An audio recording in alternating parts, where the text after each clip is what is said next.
115쪽을 보시면 토지 하필 등기, 이것도 난이도가 굉장히 높은 겁니다. 그래서 이것도 좀 보실 건데요. 하필 등기 그냥 이해하시면 돼요. 이해를 하시면 되는 거니까. 여기에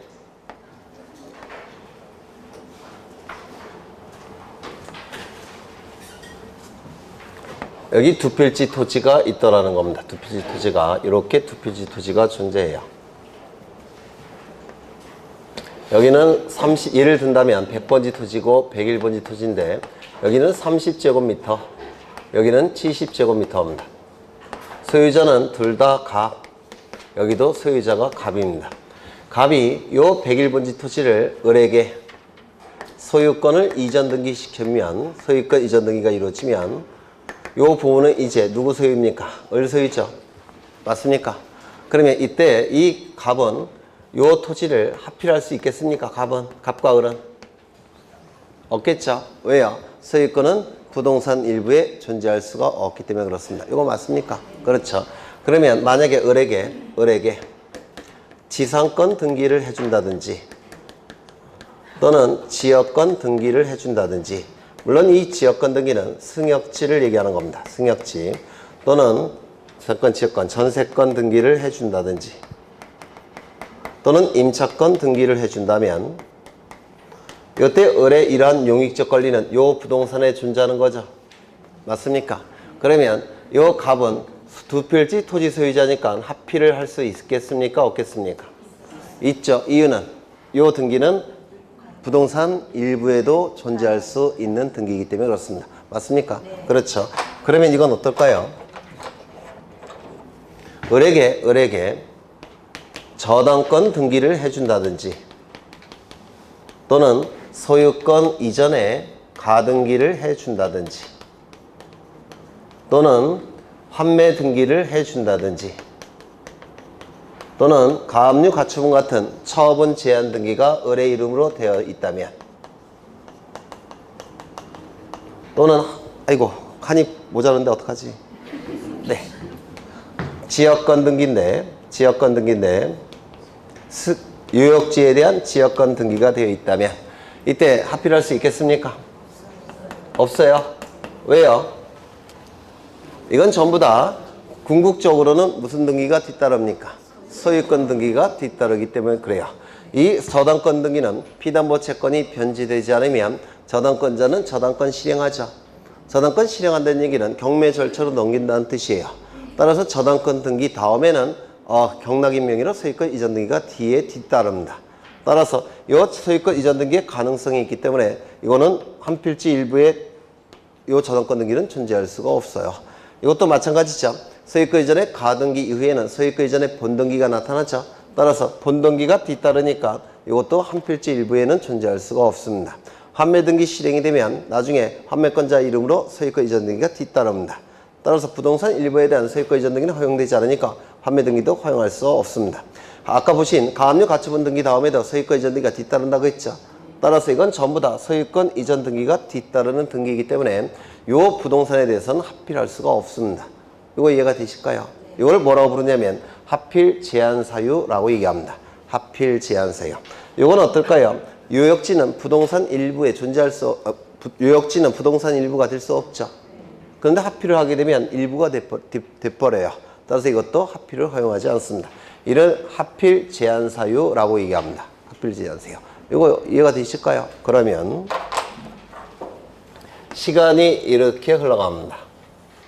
요 시점은 여기 두 필지 토지가 존재해요. 여기는 100번지 토지고 101번지 토지입니다. 소유자는 갑입니다. 그러면 갑은 합병을 신청할 수 있습니까? 지적공부상 있겠죠. 그러면 지적소관청에서는 합병 처분을 하게 될 겁니다. 그런데 지적공부에서 합병이 됐다고 해서 한 필지가 완성되는 건 아니라고 했죠. 뭐까지 이루어져야 될까요? 등기부에서도 합쳐져야 돼요. 그래서 이 시점에 합필 등기 신청이 이루어지게 될 겁니다. 이때 합필 등기 신청이 이루어지게 될 거예요. 그러면 합병 처분이 난 시점과 합필 등기 신청 요 사이에는 시간적인 갭이 존재합니다. 맞습니까? 시간적인 갭이 존재하니까 요때 갑이 요 101번지 토지를 을에게 소유권 이전 등기를 해줍니다. 이때 소유권 이전 등기를 을의 이름으로 실행을 했습니다. 그러면 합필 등기를 신청할 때는 어떻게 됩니까? 여기는 갑 소유가 될 테고 이쪽은 누구 소유가 돼버립니까? 을 소유가 됩니다. 그러면 이때 합필 등기 신청할 수가 있느냐? 이게 문제가 된 사안이에요. 예전에는 등기법이 개정되기 전에는 이때는 합필 등기 신청이 허용되지 않았습니다. 이때는 각하 결정을 했어요. 그런데 등기법이 개정이 되면서 이때 한해서 합필 등기를 허용합니다. 이때 한해서 합필 등기를 허용합니다. 이렇게 허용을 했습니다. 그러면 이때는 어떻게 갑과 을을 처리해야 될까요? 여기가 30, 여기가 70, 여기 30, 여기 70제곱미터라고 한다면 여기 30, 여기 70. 10분의 3은 갑 소유로 하고 갑은 10분의 3 소유로 하고 을은 10분의 7 소유로 하는 공유로 하는 합필 등기 신청을 허용했습니다. 이를 합필 등기의 특례 규정이라고 불러요. 원칙적으로 합필 등기 신청할 때는 소유자가 다를 때 합필 등기 신청이 허용되지 않죠. 각하 결정이 나오는 게 원칙입니다. 다만 합병 처분 이후 합필 등기 신청 이전에 소유자가 다른 경우에 한해서 공유로 하는 합필 등기를 허용합니다. 이게 굉장히 어려운 내용이 한번 출제가 된 적이 있는데 이것도 굉장히 등기법에서 어려운 내용입니다. 다시요. 소유자가 다를 때는 합필 등기 신청이 허용되지 않죠. 이게 원칙입니다. 다만 그 소유자가 달라지는 시점이 합병 처분 이후 합필 등기 신청 이전에 소유자가 달라지는 경우에 한해서 우리 등기법은 공유로 하는 합필 등기 신청을 허용합니다. 이걸 합필 등기의 특례 규정이라고 불러요. 요게 합유가 아니라 공유라는 거, 이걸 좀 이해하시면 돼요. 요거 이해가 되실까요? 네. 그러면 이건 어떨까요? 요 시점에 여기는 30제곱미터고 여기는 70제곱미터입니다. 여기도 갑소유가 될 테고 여기도 갑소유입니다. 그런데 갑이 을에게 요 토지에 대해서 저당권 등기, 소유권 이전의 가등기, 처분 제한, 환매 등기, 그 다음에 처분 제한 등기, 즉 가압류 가처분 등기. 이러한 등기가 요 을의 이름으로 실행이 됐다라는 겁니다. 그러면 이때 합필이 되면 어떻게 됩니까? 부동산 일부에 존재하는 꼴이 돼버리죠. 맞습니까? 따라서 이때도 합필을 허용하지 않았습니다. 다만 특례 규정을 둬서 등기법을 개정을 한 겁니다. 합병 처분 이후 합필 등기 이전에 합필 제한 사유가 발생하는 경우에는 이때도 합필을 허용합니다. 조건이 뭐라고요? 합병 처분 이후 합필 등기 신청 이전에 합필 제한 사유가 발생했을 때 이때도 합필을 허용합니다. 어떻게 합필을 할까요? 이거 그림을 여기다 그려야 되겠다. 이때도 합필을 허용합니다. 어떻게 허용하냐면 갑의 지분을 둘로 나눠요. 10분의 3.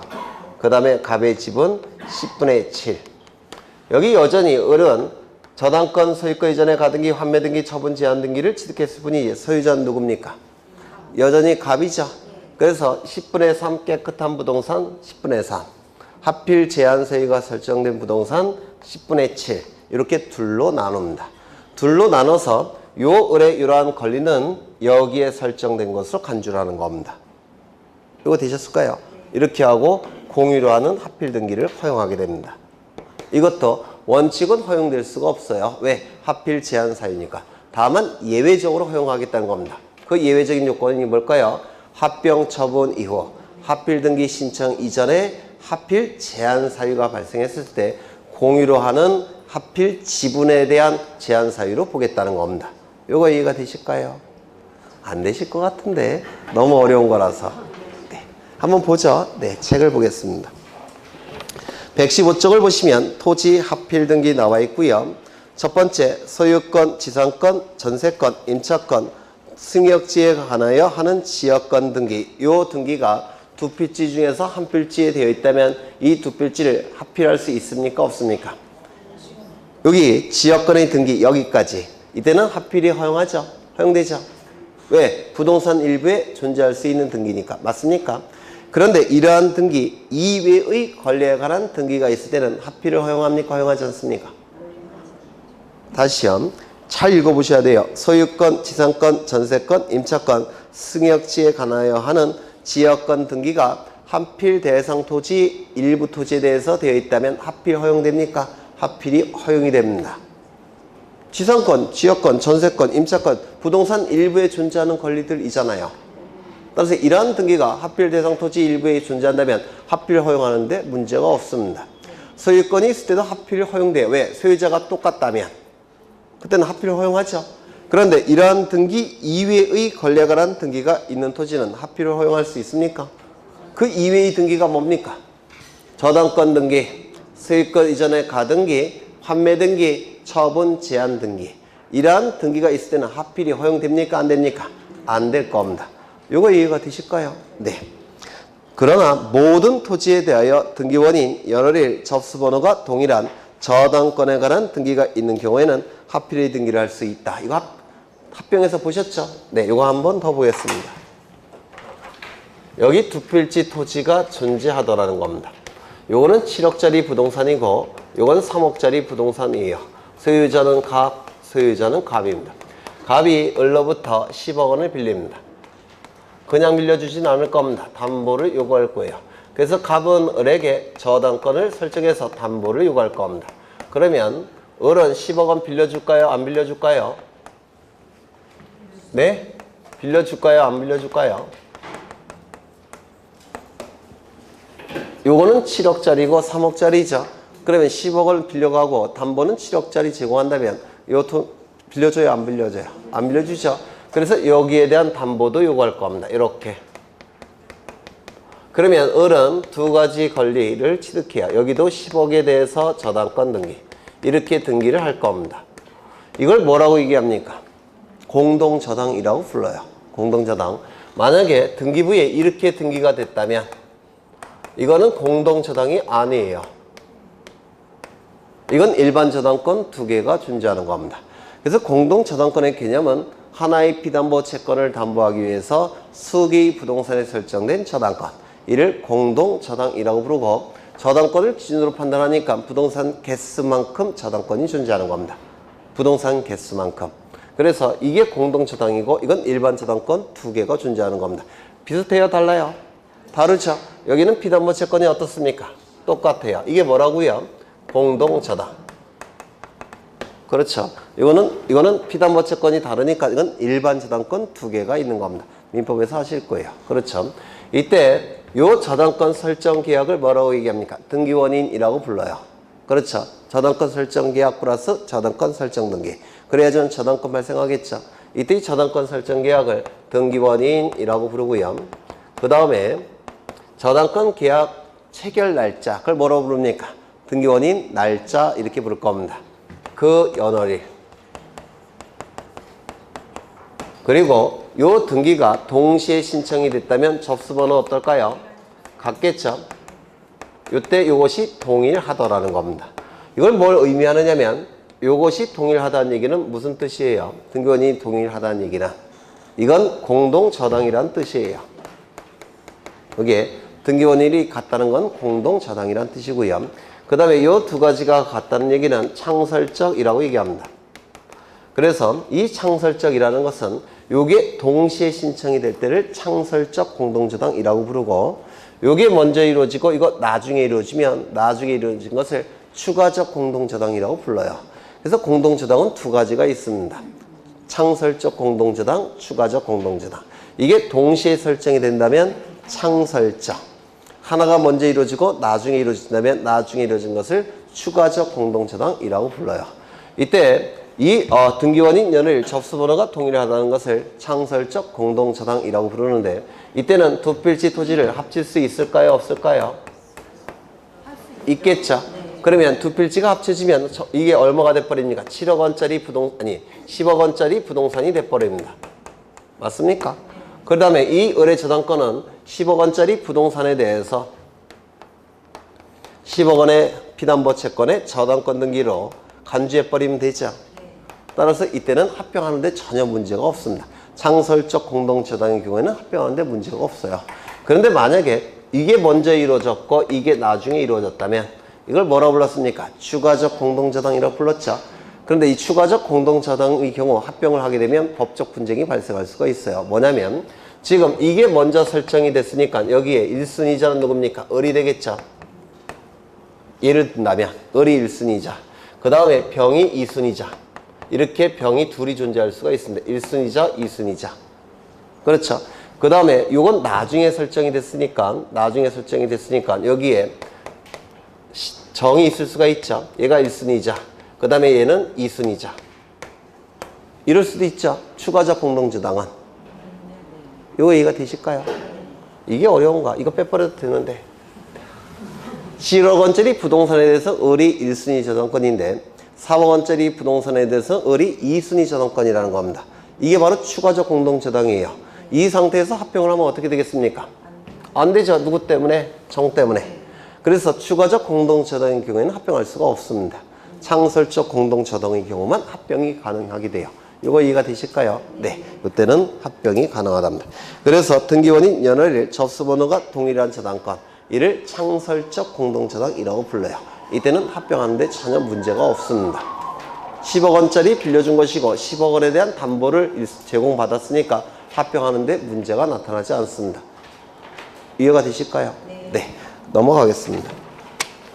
그 다음에 거기 한 페이지 넘겨보시면 거기 표가 나와 있고요. 하필의 특례 규정이 나와 있습니다. 이게 출제가 되면 아주 극상위의 문제가 출제가 되는 겁니다. 이것도 한번 기출된 적이 있어요. 1번 토지 합병 절차를 마친 후 하필 등기를 하기 전에 합병 절차를 마친 후 하필 등기를 신청하기 전에 합병된 토지 중 어느 토지에 대하여 소유권 이전 등기가 된 경우, 그 밑에 보시면 하필의 토지를 공유로 하는 하필 등기를 신청할 수 있다. 이거 이해가 되십니까? 네. 합병 처분 이후 하필 등기 신청 이전에 소유자가 달라진 경우, 이때는 어떻게 등기한다고요? 갑은 10분의 3, 을은 10분의 7로 하는 공유로 등기할 수 있다. 이거 이해가 되십니까? 네. 되시겠죠? 네. 만약에 여기에 A가 저당권 등기를 가지고 있다면 A의 승낙이 필요하겠죠? 왜? 소멸될 테니까. 맞습니까? 아니요. A 저당권보다는 지상권으로 하죠. 지상권 등기를 갖고 있다면 을의 승낙이 필요해요. 이 자를 등기상 이해관계인 이렇게 얘기를 합니다. 이건 뭐 모르셔도 돼요. 2번을 보죠. 토지 합병 절차를 마친 후 하필 등기를 하기 전에 하필 등기의 제한 사유에 해당하는 관리에 관한 등기가 된 경우, 그 밑에 보시면 하필의 토지에 대한 지분으로 하는 하필 등기를 신청할 수 있다. 이거 이해가 되실까요? 지분으로 하는, 이렇게 지분으로 하는 하필 등기를 신청할 수가 있다는 겁니다. 그러면 이 하필 제한 등기는 갑의 요 지분에 대해서 등기가 있는 것으로 간주하면 됩니다. 이거 되셨을까요? 네, 되셨다고 간주하겠습니다. 이제 가등기를 보겠습니다. 가등기도 무조건 출제되는 등기죠. 가등기. 여기에 이러한 부동산이 존재하고 소유자는 갑입니다. 갑이 을과 매매 계약을 체결합니다. 그리고 계약금도 지불했고 중도금까지 지불된 상태입니다. 갑은 을에게 등기해 줄까요? 안 해줄까요? 안 해주겠죠. 잔금이 지불되지 않았으니까. 그래서 을은 소유권 이전 등기 청구권이라는 채권만 가진 상태입니다. 이 상태에서 갑은 병과 매매 계약을 체결합니다. 소유권 이전 등기까지 이루어지게 되면 갑의 소유권은 병의 소유권으로 바뀌게 될 겁니다. 맞습니까? 그렇죠. 이때 이 매매를 뭐라고 얘기합니까? 이중매매. 그렇죠. 이중매매는 원칙이 유효입니까? 무효입니까? 유효라고 했어요. 왜 유효라고 했습니까? 아니, 왜 유효라고 했나요? 민법에서의 설명이. 네? 지금 이 부동산에 대해서 을과 병이 경쟁이 붙은 거예요. 경쟁은 자본주의 사회에서 절대 선입니다. 따라서 이 경쟁에서 누가 승리한 겁니까? 병이 승리한 거예요. 그래서 이 이중매매는 원칙적으로 이게 유효하다 이렇게 평가하는 겁니다. 경쟁에서 승리한 거고 경쟁은 자본주의 사회에서 절대적인 선입니다. 이해가 되시죠? 네.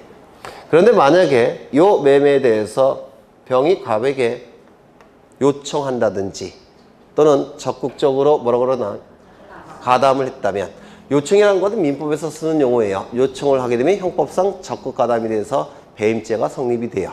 그래서 요청이나 적극 가담했다면 이거는 형법에서 처벌받는 겁니다. 이때까지 이걸 유효로 인정할 수는 없어요. 그렇죠. 원칙은 유효지만 예외가 무효가 되는 겁니다. 이때 이건 원칙이 유효니까 등기도 유효한 원인행위에 의해서 이루어졌기 때문에 이건 유효하게 돼요. 병은 소유권을 취득하게 됩니다. 그런데 문제는 뭐냐면 을은 매매계약 먼저 체결됐고 계약 돈도 일부지만 먼저 지불했습니다. 그렇죠. 그런데 이때 소유권은 병이 취득하게 됩니다. 이걸 뭐라고 그러냐면 자본주의 사회의 모순이라고 불러요. 이게 그러면 이 자본주의 사회의 모순을 극복하기 위해서 요 을을 보호할 장치를 하나 만들어 놔야 되겠다는 겁니다. 을을 보호할 장치가 뭐냐면 이 등기청구권의 순위를 보전하기 위해서 임시로 등기하는 방법을 만들어 놓은 겁니다. 이를 청구권의 순위 보전의 가등기라고 불러요. 가등기는 두 가지가 있죠. 담보가등기, 청구권의 순위 보전의 가등기 두 가지가 있습니다. 지금 보시는 거는 청구권의 순위 보전의 가등기를 보는 겁니다. 그러면 이 가등기는 이 순위 보전의 효력만을 위해서 특별히 고안해낸 등기라서 다른 효력은 아예 없습니다. 이 효력 하나만 존재해요. 이 효력.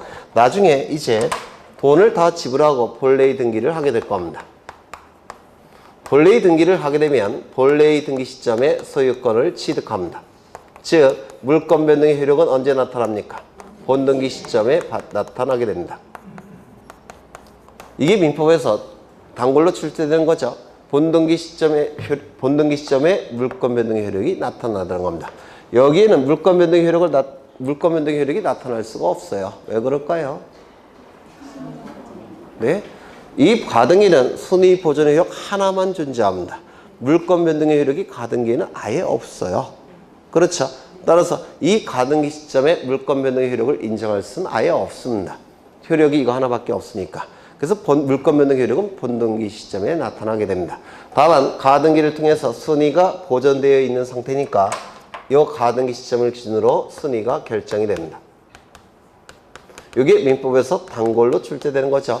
본등기 시점에 물권 변동의 효력이 나타나고 순위가 결정되는 시점은 가등기 시점입니다. 그렇다면 이 가등기가 먼저 이루어졌고 이게 두 번째 이루어졌고 이게 세 번째 이루어졌다는 겁니다.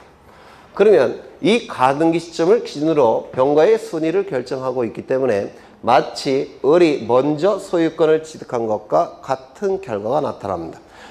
이 시점에 소유권을 취득한다는 얘기가 아니고요. 소유권 취득 시점은 이 시점이에요. 다만 순위가 가등기 시점을 기준으로 결정이 되고 있기 때문에 병가의 순위를 비교할 때는 이 시점에 병보다 먼저 소유권을 취득한 것과 같은 결과가 나타납니다. 이거 이해가 되십니까? 이해가 안 되셔요? 순위 비교는 가등기 시점을 기준으로 하기 때문에 마치 을이 먼저 취득한 것과 결과적으로 같다는 겁니다. 그 말은 갑이 소유권이 없는 상태에서 병에게 등기를 해준 것과 같은 결과입니다. 결과적으로. 이건 무슨 뜻입니까? 무권리자의 처분 행위와 같은 결과가 나타나는 겁니다. 따라서 이 등기는 어떻게 할까요? 직권으로 말소하는 겁니다. 무권리자의 처분 행위와 같은 결과이기 때문에 직권으로 말소하는 겁니다. 이건 양립 불가능으로 말소하는 게 아니에요. 무권리자의 처분 행위와 같은 결과라서 직권으로 말소하는 겁니다. 이거 이해가 되실까요? 그렇죠. 그러면 이때 이 가등기가 이루어짐으로 인해서 이익이 발생한 자는 누굽니까? 을 등기 권리자. 가등기 할 때는 병은 아예 없었죠. 그러면 가등기가 이루어짐으로 인해서 불이익이 발생한 자는 누굽니까? 갑이 될 겁니다. 그래서 이렇게 공동으로 신청하게 될 겁니다. 그 다음에 가등기 이후에 병이 나타났습니다. 그리고 나서 본등기를 했습니다. 그러면 이 본등기가 이루어짐으로 인해서 이익이 발생한 자는 누굽니까? 을 등기 관리자. 불이익이 발생한 자는 갑입니까? 병입니까? 등기 의무자는. 갑이냐 병이냐 이게 문제가 요즘 민법과 등기법에서 요즘 자주 출제가 됩니다. 본등기 의무자는 종전 소유자 갑이냐 아니면 현재 소유자 병이냐 요게 요즘 각광받고 있는 부분이에요. 요게 네 누구겠습니까? 민법에서 하셨을 텐데 갑입니다. 얘가 등기 권리자예요. 우리 판례는 요 병은 등기 의무자가 될 수 없다 이렇게 얘기합니다. 그러면 등기 의무자가 될 수 없다는 그 이유가 뭘까요? 아닌 것 같아요. 뭐 그렇게 볼 수도 있겠지만 판례가 보는 그 시각은 그게 아니고요. 판례는 어떻게 보냐면 본등기가 이루어지게 되면 병은 무권리자의 처분행위에 이르러서 직권 말소되죠. 말소되는 자에게 등기 의무자의 지위를 인정할 수 없다는 겁니다. 우리 판례가. 직권으로 말소 대상이 되는 병에게 등기 의무자의 지위를 인정할 수 없다는 게 판례의 태도예요. 이거 이해가 되실까요? 따라서 이 소유권 이전 등기의 등기 의무자는 갑이 되는 것이고 병은 등기 의무자가 될 수가 없다는 겁니다. 이거 이해가 되실까요? 네. 이때 이 가등기가 이루어짐으로 인해서 이익이 발생한 자는 여기 을이라고 했죠. 등기 권리자. 불이익이 발생하는 자는 등기 의무자. 이렇게 등기를 공동으로 신청하게 될 겁니다. 그래서 이 가등기는 원칙이 뭡니까? 공동 신청이에요. 그런데 우리 판례가 예외적으로 단독 신청하는 경우를 몇 가지 예외가 아니라 법조문에서 단독 신청을 인정하는 경우가 있고요. 세 번째, 명령에 의해서 가등기가 이루어지는 경우도 있습니다. 이 명령은 이따가 보시겠지만 이의신청 절차에서만 나타납니다. 명령에 의한 등기는 이의신청 절차에서만 나타난다는 거 이거 하나 외워두시죠. 명령에 의한 등기는 이의신청 절차에서만 나타나고 다른 등기에서는 없습니다. 두 번째, 요 단독 신청이 우리 시험에 대단히 잘 나옵니다. 이걸 꼭 기억하셔야 돼요. 단독 신청 이걸 꼭 기억해 두셔야 됩니다. 가등기가 단독 신청을 통해서 이루어지는 경우 이걸 꼭 기억하셔야 되는데 첫 번째, 판결서가 있다면 단독 신청할 수 있겠습니까? 네. 있겠죠. 판결서라는 등기의 진정성을 확보할 수 있는 자료가 있으니까 을은 단독으로 신청할 수가 있을 겁니다. 두 번째, 이게 시험에 잘 나오는데요. 가등기하라는 임시의 법원의 처분 명령 결정. 이때도 단독 신청이 가능합니다. 이게 우리 시험에 굉장히 잘 나옵니다. 이게 왜 잘 나올 수밖에 없냐면 여기 가처분이라는 용어가 쓰여져 있죠. 이 가처분을 처분금지 가처분과 혼동을 일으키십니다. 보통 수험생들이 이 처분금지 가처분과 가등기 가처분은 의미가 같습니까? 다릅니까? 완전히 달라요. 요건 여기 보시면 가등기하라는 임시의 법원의 처분 명령 결정 이게 가등기 가처분 명령 결정이라는 건데요. 처분금지 가처분과 의미가 다릅니다. 처분금지 가처분은 처분 권능을 제한하는 것이죠. 그런데 이거는 가등기하라는 임시의 법원의 처분 명령이에요. 그래서 가등기가 이루어지는 겁니다. 그래서 여기에 오해를 하셔갖고 이 가등기 가처분 명령 결정은 법원의 촉탁에 의해서 이루어진다라고 오해할 여지가 있습니다. 그래서 자주 출제합니다. 또한 여기 명령이라는 용어를 쓰고 있죠. 그래서 명령에 의한 등기를 오해할 여지가 있어요. 이 신청 절차에서만 명령에 의한 등기가 나온다고 했죠. 가등기에서는 명령에 의한 등기 나오긴 나오지만 근데 이거는 명령에 의한 등기는 아니에요. 여기서는 이게 포인트입니다. 결정. 이것보다는 이게 더 중요해요. 결정은 재판의 일정입니다. 판결과 같은 재판이에요. 따라서 결정서가 있다면 등기의 진정성을 확보할 수 있는 자료가 있다라고 보는 겁니다. 따라서 어떻게 이루어집니까? 단독 신청. 이거 좀 기억해 두셔야 돼요. 가등기 가처분 명령 결정은 결정의 포인트가 있고 결정은 재판의 일정이니까 등기 진정성이 확보됐다고 보는 겁니다. 어떻게 이루어진다고요? 단독 신청. 꼭 기억해 두십니다. 세 번째, 가등기 의무자의 승낙이 있을 때 승낙서가 첨부가 되면 단독 신청이 가능하게 돼요. 이건 왜 그러냐면 이 가등기 자체로는 권리 변동의 효력이 있습니까? 없습니까? 없어요. 가등기 자체는 순위 보존의 효력만 있는데요. 이것도 본등기가 돼야지만 순위가 결정이 돼버립니다. 그래서 가등기 자체는 그렇게 의미 있는 효력은 없습니다. 이거 이해가 되실까요? 그렇다면 구태여 요 갑이 등기소에 가서 신청하지 말고 요 갑의 승낙서로 요 신청을 대체하겠다는 겁니다. 왜? 가등기 자체는 권리 변동의 효력이 없는 단순한 등기이기 때문에 그렇습니다. 이거 이해가 되실까요? 가등기 자체는 권리 변동의 효력이 아예 없습니다. 따라서 직접 등기소에 가지 말고 승낙서로 대체하라는 겁니다. 그런 의미가 여기 있어요. 그래서 이것도 단독 신청입니다. 그런데 이건 다른 등기에는 없습니다. 가등기에만 존재합니다. 그래서 단골로 출제합니다. 이거 꼭 기억해 두셔야 돼요. 그 다음에 이 가등기가 말소되는 경우도 있을 겁니다.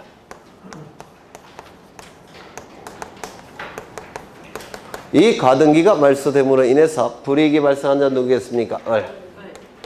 이익이 발생한 자는 누구겠습니까? 원칙적으로 갑이 될 겁니다. 등기관리자. 그래서 이렇게 말소 등기를 신청하게 될 겁니다. 이게 원칙이에요. 그렇죠? 그래서 이 가등기 말소 등기도 원칙은 공동 신청입니다. 그런데 이 가등기 말소 등기 단독 신청이 우리 시험에 대단히 잘 나옵니다. 이걸 꼭 기억하셔야 돼요. 가등기 말소 등기 단독 신청에 의해서 이루어지는 경우 꼭 기억해 두시는데, 가등기 자체는 권리 변동의 효력이 있습니까? 없습니까? 없습니다. 가등기 자체는 권리 변동의 효력이 없기 때문에 단독 신청할 수 있는 간편한 방법을 만들어 놓은 겁니다. 첫 번째, 가등기 명의인은 자신의 가등기 권리를 포기할 수가 있어요. 자신의 가등기 권리를 포기하고 단독으로 말소 신청할 수가 있습니다. 가등기 명의인은 누굽니까? 을은 자신의 가등기 권리를 포기하고 가등기의 말소 등기를 단독 신청이 가능합니다. 갑은 뭐라고 할까요? 안 할까요? 좋아하겠죠. 네. 두 번째. 가등기 의무자도 단독으로 말소 신청할 수가 있습니다. 가등기 의무자 누굽니까? 가등기 자체는 권리에 관한 효력이 없기 때문에 이렇게 간편하게 말소 등기가 가능합니다. 그러면 갑이 가등기 말소 등기를 단독 신청할 때 을이 뭐라고 할까요? 안 할까요? 왜요? 가등기 권리도 제3자 권리니까 갑이 멋대로 말소하면 을은 싫어할 수 있지 않겠습니까? 따라서 갑이 단독으로 말소 신청할 때는 가등기 명인의 승낙서가 필요합니다. 승낙서가 있어야지만 단독 신청이 가능하게 돼요. 세 번째, 등기상 이해관계인도 단독으로 말소 신청할 수가 있습니다. 가등기 자체는 권리에 관한 효력이 없기 때문에 그렇습니다. 그래서 등기상 이해관계인도 단독으로 신청할 수가 있는데, 등기상 이해관계인 누굽니까? 병입니다. 병도 단독으로 말소 신청할 수 있다는 겁니다. 특이하죠? 네. 다만 병이 단독으로 신청할 때 가등기 명의인이 좋아할까요? 싫어할까요? 싫어하겠죠. 따라서 뭐가 필요할까요? 승낙서가 필요할 겁니다. 요거 이해가 되실까요? 그렇죠. 네. 그러면 여기 가등기 말소 등기는 결국은 몽땅 단독으로 신청할 수 있네요. 갑을병 몽땅. 다만 가등기 명인이 아닌 자가 신청할 때는 반드시 뭐가 필요하다고요? 가등기 명인의 승낙서가 필요합니다. 이게 가능한 이유가 가등기 자체는 권리 변동의 효력이 없는 등기이기 때문에 그렇습니다. 맞습니까? 네. 그래서 이 시험에 잘 나오니까 이건 전체가 다 시험에 잘 나와요. 이거는 이 두 가지가 시험에 잘 나오고. 되셨을까요? 네. 그러면 이제 이 가등기가 이루어지기 위한 요건을 보겠습니다. 이것도 시험에 잘 나옵니다. 이 가등기는 많이 출제가 되면 4문제까지가 나와요. 민법 2문제, 등기법 2문제. 그래서 많이 출제되면 4문제까지 나오니까 너무 중요한 등기예요. 이 요건은 3가지가 존재합니다. 3가지가. 첫 번째, 여기 을에게 순위 보존의 필요성이 있을 때만 가등기가 가능합니다. 청구권에 순위 보존의 필요성이 인정이 될 때 그 청구권에 가등기가 가능하게 돼요. 첫 번째, 청구권에 순위 보존의 필요성이 있을 것. 이게 첫 번째 요건입니다. 두 번째, 책에 다 있어요. 부동산 물권 변동을 목적으로 하는 청구권 또는 부동산 임차권 변동을 목적으로 하는 청구권. 여기에 대해서만 가등기가 가능합니다. 부동산 물권 변동을 목적으로 하는 청구권, 부동산 임차권 변동을 목적으로 하는 청구권. 여기서만 가등기가 가능해요. 그러면 부동산 물권 변동, 임차권 변동을 목적으로 하는 청구권, 이는 채청이겠습니까? 물청이겠습니까? 채청입니다. 채청. 한 단어로 얘기하면 채권적 청구권이에요. 따라서 채권적 청구권에 대해서만 가등기가 가능하고 물권적 청구권에 대해서는 가등기가 불가능합니다. 이때는 가등기가 허용될 수가 없어요. 당연한 겁니다. 이게 왜냐하면 을이 물권을 취득하는 시점은 어느 시점입니까? 이 시점에 물권을 취득하죠. 그럼 물권을 취득한 자가 갖는 청구권이 뭐예요? 물권적 청구권. 맞습니까? 물권적 청구권은 물권자가 갖는 청구권이에요. 그런데 가등기는 물권 변동의 본등기를 하기 전에 손해를 보전하기 위해서 임시로 하는 등기죠. 맞습니까?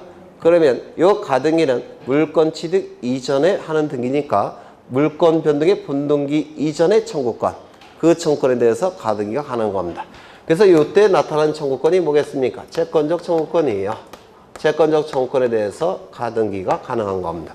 가등기는 본등기 이전에 하는 것이지 본등기 이후에 하는 게 아니에요. 아니, 물권을 취득한 자가 뭐하러 가등기 하겠습니까? 그렇겠죠. 물권을 취득한 자는 가등기할 필요가 처음부터 없기 때문에 물청에 대해서는 가등기할 수가 없습니다. 채청에 대해서는 가등기가 가능합니다. 그렇다면 환매권은 가등기할 수 있겠습니까? 불가능합니다. 환매권은 채권적 청구권이 아니에요. 환매권은 형성권이라고 얘기합니다. 민법에서 하셨을 거예요. 환매권자의 의사표시만에 의해서 환매가 성립되기 때문에 일방의 의사표시만에 의해서 법률관계가 발생하게 됩니다. 이는 형성권이에요. 따라서 환매권은 가등기가 불가능합니다. 채청이 아니라서 그래요. 이거 이해가 되실까요? 환매 등기는 가등기가 불가능합니다. 그렇죠. 채청에 대해서만 가등기가 가능합니다. 세 번째. 가등기가 이루어진 다음에 무슨 등기 할까요? 본등기 하겠죠. 따라서 본등기가 가능해야지만 가등기도 가능한 것이고 본등기가 불가능하다면 가등기 할 필요도 없습니다. 그렇죠. 본등기가 가능할 때만 가등기가 가능해요. 그렇다면 합의지분은 등기부에 기록이 된다고 했습니까? 안 된다고 했습니까? 안 되죠. 합의지분은 등기부에 기록되지 않으니까 합의지분의 이전 등기라는 건 불가능합니다. 그러면 합의지분 이전에 가등기는 가능할까요? 불가능할까요? 불가능합니다. 합의지분 이전에 가등기라는 건 없습니다. 공의지분은 등기부에 기록되죠. 따라서 공의지분 이전 등기가 가능합니다. 그러면 공의지분 이전에 가등기는 가능할까요? 불가능할까요? 이는 가능하다라고 얘기합니다. 지역권 이전 등기라는 건 아예 없습니다. 부종성 수반성 때문에 지역권 이전 등기라는 건 아예 존재하지 않아요. 이것도 외우셔야 돼요. 이것도 출제되니까 지역권 이전 등기라는 건 아예 없다면 지역권 이전에 가등기는 가능합니까? 불가능합니까? 불가능하다라고 얘기합니다. 이거 이해가 되실까요? 네. 그런 것들이 여기서 출제가 되는데요. 이제 이걸 보겠습니다. 이 청구권의 순위 보전의 필요성은 우리 부동산 등기법에서 세 가지 인정을 해줍니다. 세 가지. 첫 번째, 권리의 설정, 이전, 변경, 소멸에 대한 청구권에 대해서는 보전의 필요성을 인정해 줍니다. 권리의 설정, 이전, 변경, 소멸의 청구권에 대해서는 보전의 필요성이 인정이 돼요. 그런데 여기서 설정, 이전, 변경은 소멸은 한 단어로 뭡니까? 변동이에요. 변동. 이를 한 단어로 변동이라고 불러요. 권리의 변동 청구권에 대해서만 보전의 필요성이 인정이 됩니다.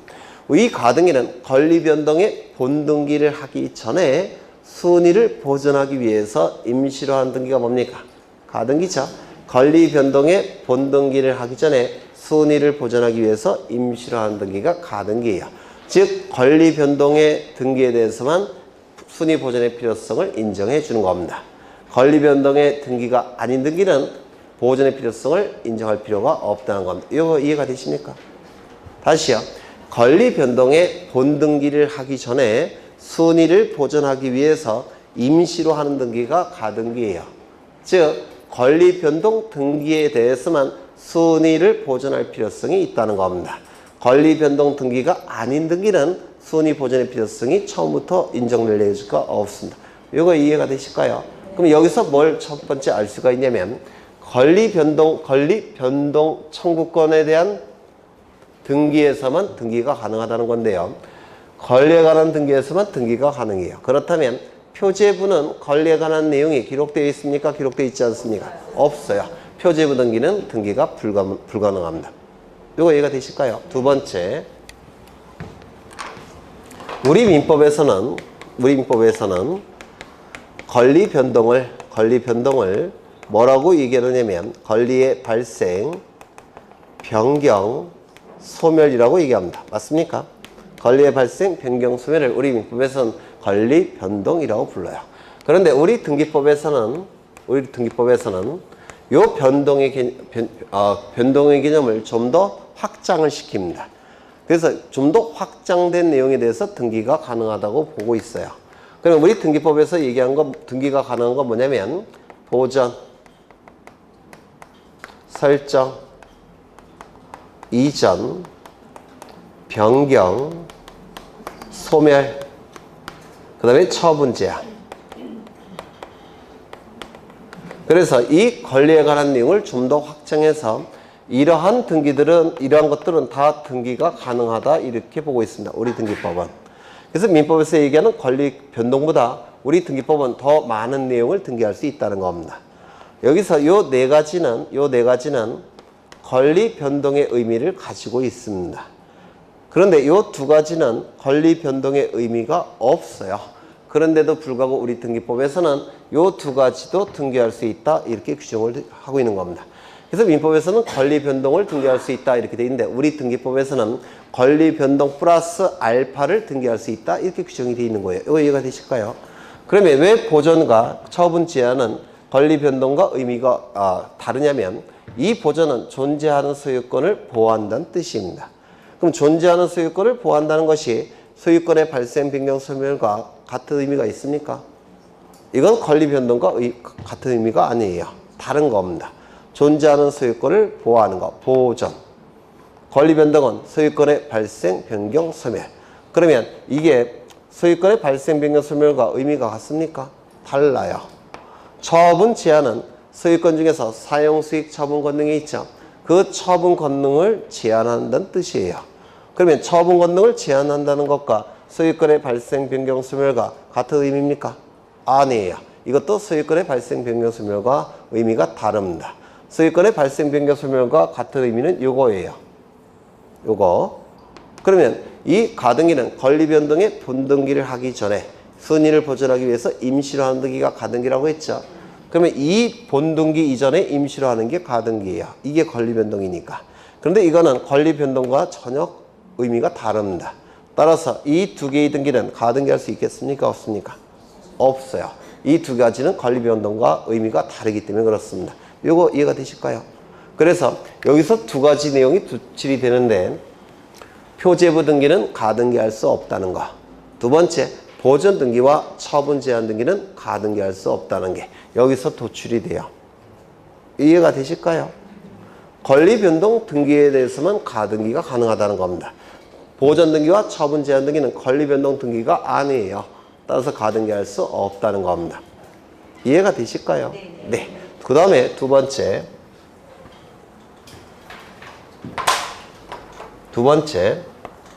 이거 예전에 다 한 거예요. 시기부 청구권, 정지조건부 청구권은 우리 등기법에서 보전의 필요성을 인정해 줍니다. 시기부 청구권, 정지조건부 청구권은 순위 보전의 필요성을 우리 등기법에서 인정을 해줘요. 따라서 가등기할 수 있습니다. 그러면 반대 해석상 시기부 청구권의 반대는 뭡니까? 종기부 청구권. 정지조건부 청구권의 반대는 뭡니까? 해제조건부 청구권. 그러면 이 등기법의 규정 반대 해석상 종기부 청구권과 해제조건부 청구권은 보전의 필요성을 인정하지 않겠다는 겁니다. 그러면 종기부 청구권과 해제조건부 청구권은 가등기 할 수 있겠습니까? 없다라고 얘기를 합니다. 그래서 여기서 도출되는 것이 종기부 청구권, 해제조건부 청구권은 가등기가 허용되지 않는다는 뜻이에요. 이해가 되실까요? 세 번째. 장래 확정될 청구권은 순위 보존의 필요성을 우리 등기법에서 인정을 해줍니다. 따라서 가등기가 가능하다라고 얘기를 해요. 그렇다면 반대 해석상 장래의 미확정 청구권이라고 한다면 가등기가 가능하겠습니까? 이것도 순위 보존의 필요성을 인정해주지 않습니다.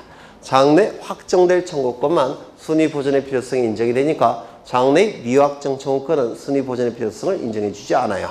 그러면 장래의 미확정 청구권은 가등기할 수 있겠습니까? 없다라고 얘기합니다. 이건 좀 어려운데요. 좀 수준을 조금만 더 높이겠습니다. 여기에 이러한 부동산이 있고 예전에 한 거예요. 갑이 을에게 유언을 통해서 증여를 해줍니다. 이를 유증이라고 불러요.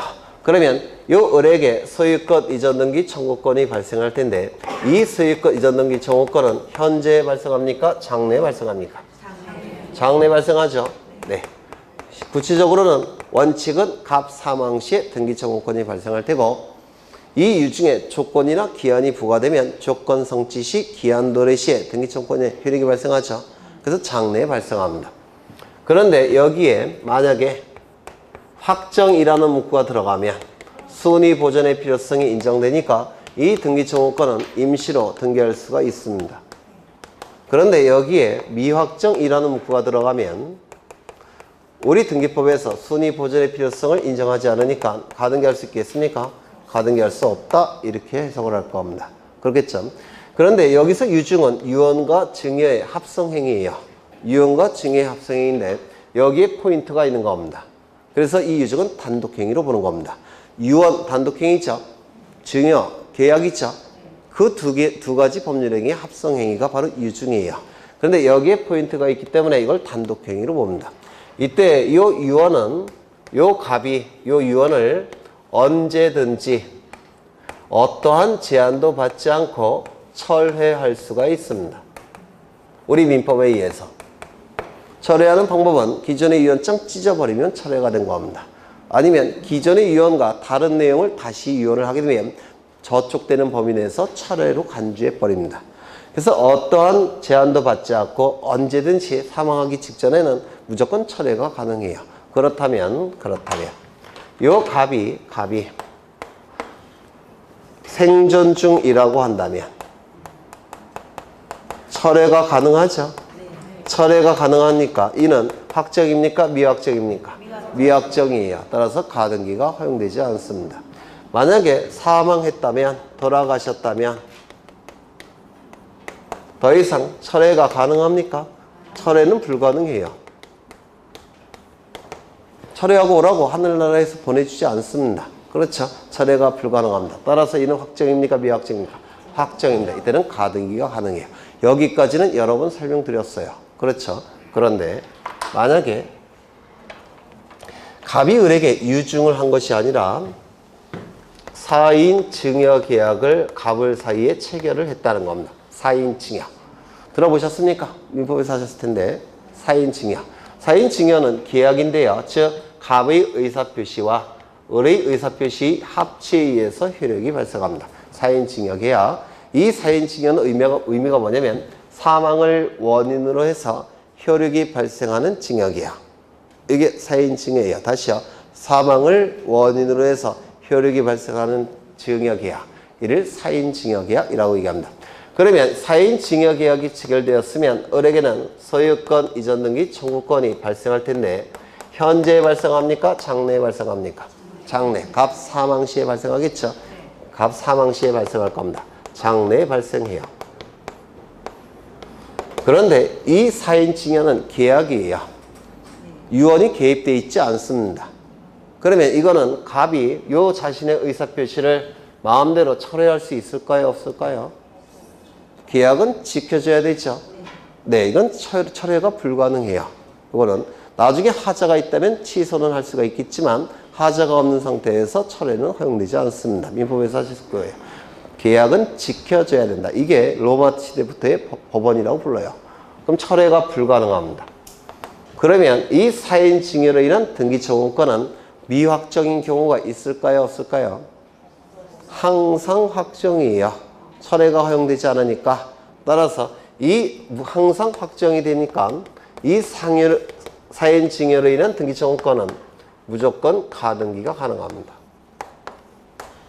이거 이해가 되실까요? 철회가 사인 증여 계약은 이 증여자가 이 의사표시를 철회할 수가 없기 때문에 그렇습니다. 그래서 언제나 가등기할 수 있는 겁니다. 뭘요? 사인 증여로 인한 소유권 이전 등기 청구권은. 이거 이해가 되실까요? 네. 그래서 요거를 보셨는데요. 어디를 보시냐면 117쪽에 거기 가등기 여부가 나와 있는데 이 표도 외우시는 게 아니에요.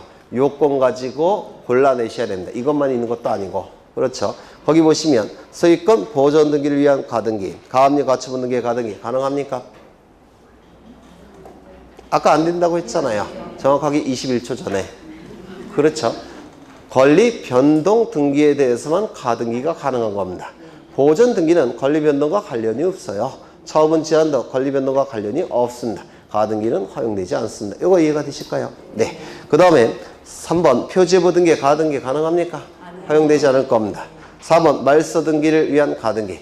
이 말소 등기는 말소 등기 청구권에 대한 가등기를 얘기해요. 말소 등기 청구권은 원칙이 물청입니까? 채청입니까? 말소 등기 청구권. 네? 안 되는데? 아니, 네. 여기 을에게 10억 원의 채권이 있고 저당권 등기가 되어 있습니다. 그러면 이 등기가 10억 원 채권이 변제되면 소멸되겠죠? 그럼 이 등기는 말소돼야 됩니다. 왜 말소해야 됩니까? 갑의 소유권을 침해하는 등기니까 말소돼야 돼요. 그러면 소유권자는 소유권에 근거해서 말소 등기 청구하겠죠? 그럼 소유권에 근거 말소 등기 청구권은 물청이에요? 채청이에요? 물청이죠. 말소 등기 청구권은 원칙적으로 물청이에요. 원칙이. 물론 예외는 있습니다. 원칙은 물청입니다. 그러면 가등기할 수 있습니까? 없어요. 말소 등기에 대한 가등기는 원칙이 허용되지 않습니다. 말소 등기 청구권이기 때문에 그래요. 그렇죠. 그 다음에 말소 등기 청구권이 채청일 때도 있어요. 채청일 때도. 그때는 가등기가 가능합니다. 무슨 얘기냐면 여기 저당권 설정 계약이 체결되어 있겠죠. 맞습니까? 이 저당권 설정 계약에 이런 문구가 있을 수가 있습니다. 변제 즉시 말소한다. 그런 문구가 있을 수도 있죠. 그러면 그 문구를 통해서 말소 등기를 청구합니다. 이때는 소유권에 근거해서 말소 등기 청구하는 대신에 계약에 따라서 말소 등기 청구하는 경우가 있어요.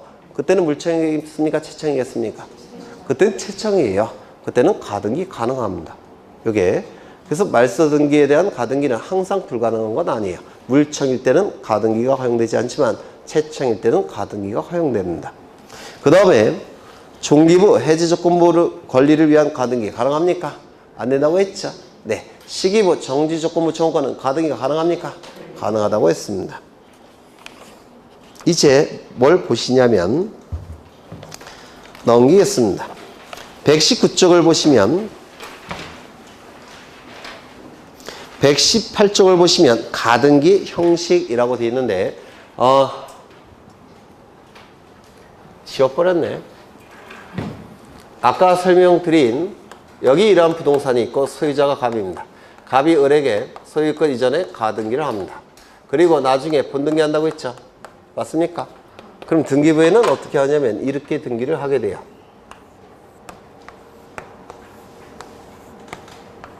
1번 소유권 보존 가. 그 다음에 여기 반으로 자릅니다. 이렇게 반으로 잘라갖고 2번 소유권 이전 청구권에 대해서 가등기 을 이렇게 등기를 합니다.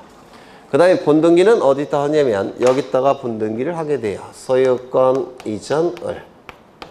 따라서 가등기와 본등기는 순위번호를 같이 씁니다. 그렇다면 본등기가 갑구라고 한다면 가등기는 갑구에 기록하겠죠. 왜? 순위번호 같이 쓰니까. 본등기가 갑구면 가등기도 갑구일 겁니다. 따라서 소유권에 관한 가등기는 전부 다 어디에 이루어집니까? 갑구에 이루어지는 겁니다. 만약에 본등기가 을구라고 한다면 가등기도 어떻게 되겠습니까? 을구가 될 겁니다. 그래서 저당권 설정의 가등기는 이렇게 하게 돼요. 여기 반으로 잘라서 1번 저당권 설정에 대한 가등기 을. 그러면 저당권 설정 본등기 을 이렇게 하는 겁니다. 따라서 저당권의 등기는 을구에 하는 거니까 저당권의 가등기도 을구에 이루어지게 될 겁니다. 맞습니까? 그럼 만약에 본등기가 부기 등기라고 한다면 가등기도 어떻게 되겠습니까? 부기 등기. 그러면 저당권 이전 등기는 소유자로부터 두 번째죠. 따라서 저당권 이전 등기는 부기 등기입니다. 그러면 저당권 이전에 가등기도 어떻게 되겠습니까? 부기등기. 이거 이해가 되십니까? 네. 주등기가 부기면 가등기도 부기등기가 되는 겁니다. 네. 뭐 그런 내용이에요. 뭐 어려운 건 없죠. 그 다음에 가등기, 소유권에 대한 가등기는 소유자를 기준으로 해서 첫 번째 도출되죠. 따라서 주등기입니까? 부기등기입니까? 주등기. 그러면 가등기의 이전 등기는 무슨 등기겠습니까? 한 번 더 나가야 되죠. 따라서 무슨 등기입니까? 부기등기. 가등기 이전 등기는 부기등기가 될 수밖에 없습니다. 그 다음에 119쪽을 보시면 담보가등기가 나오는데요. 담보가등기. 이 담보가등기는 2번을 보시면 저당권과 동일한 효력이 있다라고 되어 있습니다. 어디에? 가등기, 담보 등에 관한 법률에. 가등기, 담보 등에 관한 법률에는 담보가등기는 저당권과 동일한 효력이 있다라고 되어 있는데요. 그러면 저당권의 효력은 세 가지가 있는데 뭐가 있습니까? 이 법에서. 저당권의 효력 세 가지 뭐 있습니까? 피담보 채권이 변제되지 않으면 저당권 실행하죠. 저당권을 실행하는 첫 번째 절차는 뭘까요? 법원에 경매를 신청하는 겁니다. 경매 신청권. 이게 저당권의 효력 첫 번째 효력이에요. 경매 신청권 또는 경매 청구권이라는 용어도 혼용해 썼습니다. 경매 신청권 또는 경매 청구권. 그러면 경매가 신청이 됐으면 법원에서는 경매 개시 결정을 할 때고 경매 절차로 넘깁니다. 그러면 경락대금 나오겠죠. 그 경락대금으로부터 저당권자는 순위에 맞춰서 우선적으로 변제를 받습니다. 두 번째 효력 뭘까요? 우선 변제권. 맞습니까? 우선 변제권. 세 번째는 저당권자는 담보물권자죠. 1번 채권자보다 더 강력하게 보호를 받겠죠. 맞습니까? 그렇다면 채무자가 파산 선고를 받게 되면 채무자의 재산은 파산재단이 만들어지는데요. 이 파산재단에 대해서 일반 채권자는 채권 비율에 따라서 배당을 받습니다. 하지만 저당권자는 담보물권자니까 일반 채권자보다 별도로 우선해서 변제를 받습니다. 이게 뭘까요? 별제권. 그래서 이 저당권의 효력은 세 가지가 있어요. 첫 번째 경매 신청권, 두 번째 우선 변제권, 세 번째 별제권. 그러면 담보가등기는 저당권과 효력이 같다고 했으니까 담보가등기 효력은 뭐가 있을까요? 경매 신청권, 우선 변제권, 별제권. 이게 민법등기법에서 한 번씩 출제가 됐습니다. 이게 출제가 안 된 게 아니에요. 민법등기법에서 담보가등기 효력 세 가지 출제가 됐습니다. 좀 외워두셔야 되고요. 그 다음에 6번은 이제 지난 시간에 설명을 드렸고 8번 보겠습니다. 가등기에 기한 본등기의 직권말소. 이것도 시험에 대단히 잘 나오는데요. 아마 굉장히 어려운 내용 중에 하나일 겁니다. 이건 좀 쉬었다 하겠습니다. 네.